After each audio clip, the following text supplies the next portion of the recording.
Good afternoon, everyone.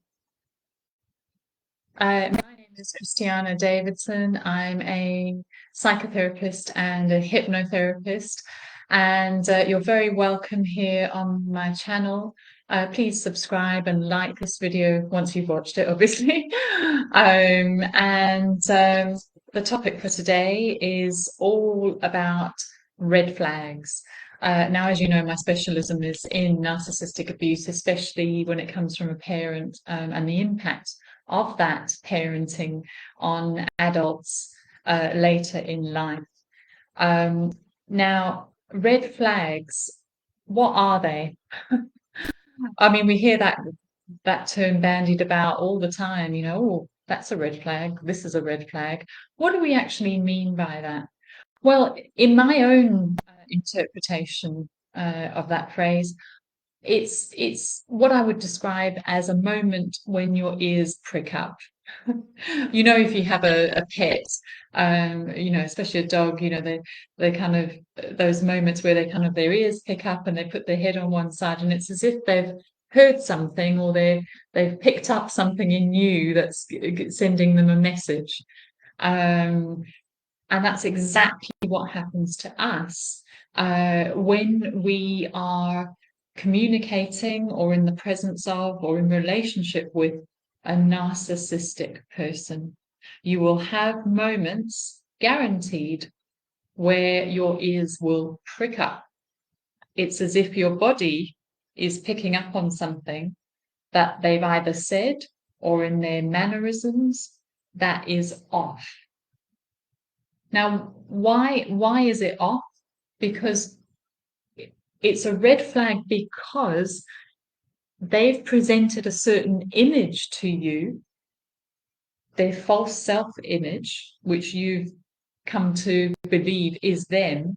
But then there's a red flag moment where suddenly you're given a different perspective.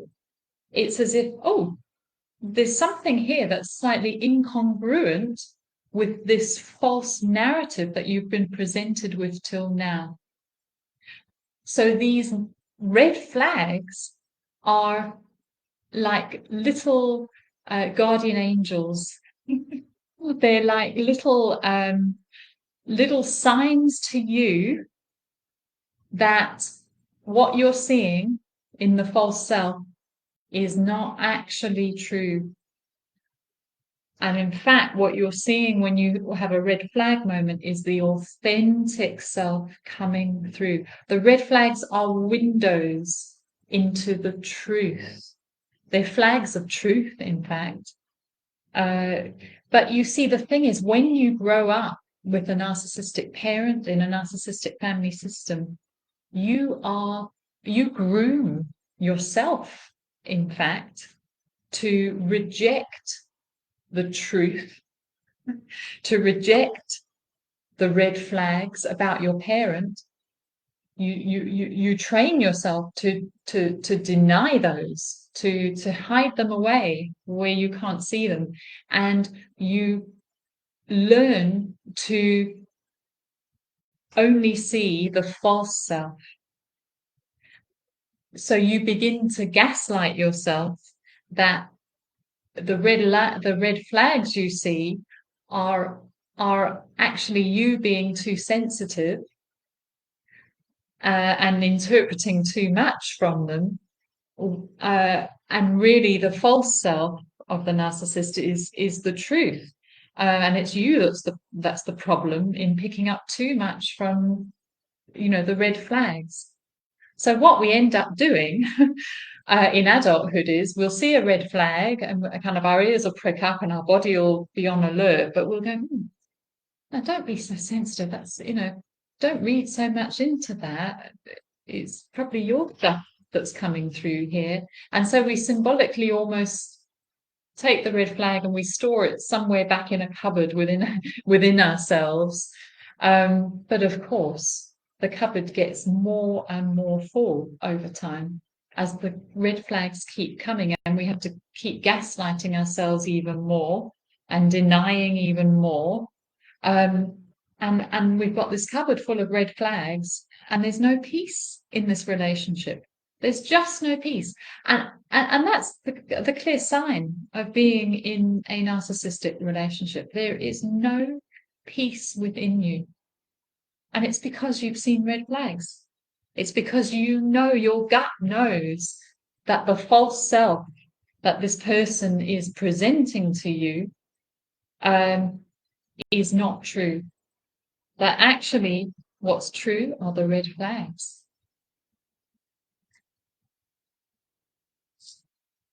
So we basically choose to talk ourselves out of the truth.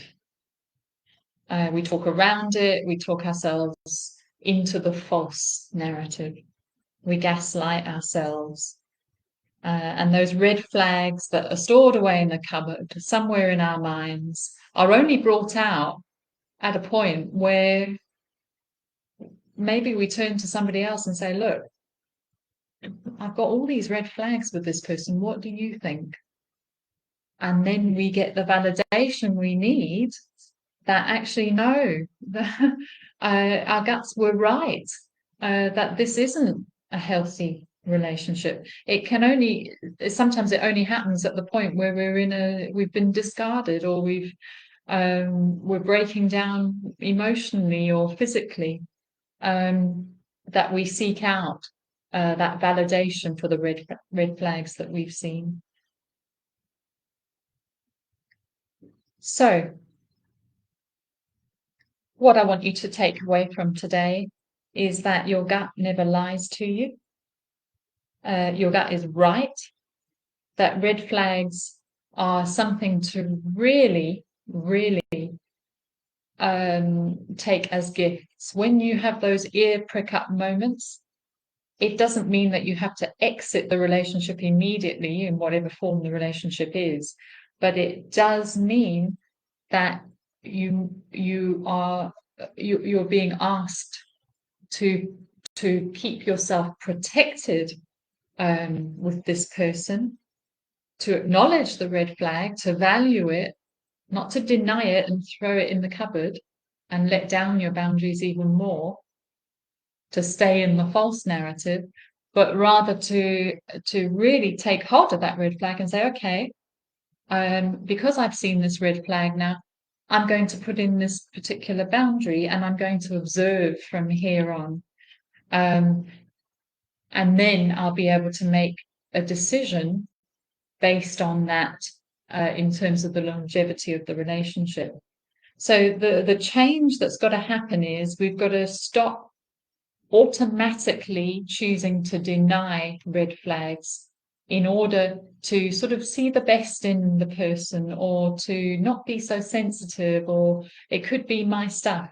That's all got to go. We've got to start now valuing our gut responses, the red flags that we experience and see, and we've got to take action on them. And that means either deciding from the start, no, this is not right, and I'm not going to take the chance on this even, or I'm going to put in a boundary here, and I'm certainly not going to allow myself now to begin enabling the false self. And that is what the narcissist wants you to do. They want you to enable their false self, and they're going to, over time, give you more and more red flags. They're going to test you more and more in terms of how much you're willing to sort of see their true self, but deny it and enable their false self.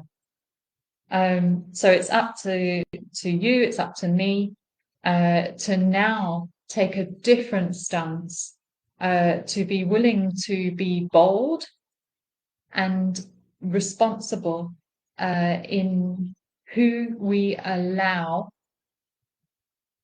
ourselves to be in relationship with. And if you're seeing red flags and there's no peace within you when you're around this person, well, that's your first sign there that there's some action needed on your behalf. And that's where these types of people are a gift to you. because they allow you now to step up as you weren't able to do as a child. And as an adult now, you can step up for your inner child and create that sense of safety within you, where you know that you can count on yourself to no longer allow manipulators and abusers to have space in your world. I hope this was helpful, everybody. If you have any comments, please leave them. I'd love to read them. And I shall see you again soon for another live video. Have a great week. Take care.